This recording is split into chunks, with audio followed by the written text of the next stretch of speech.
Next, I would like to introduce Ensemble Makedonka, an award-winning Macedonian folklore dance group and one of the most popular in North America.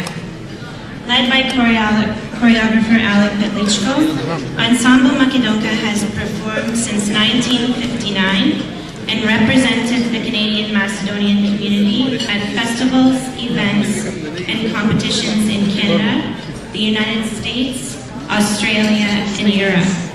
They most recently returned from a memorable tour in Macedonia this past summer.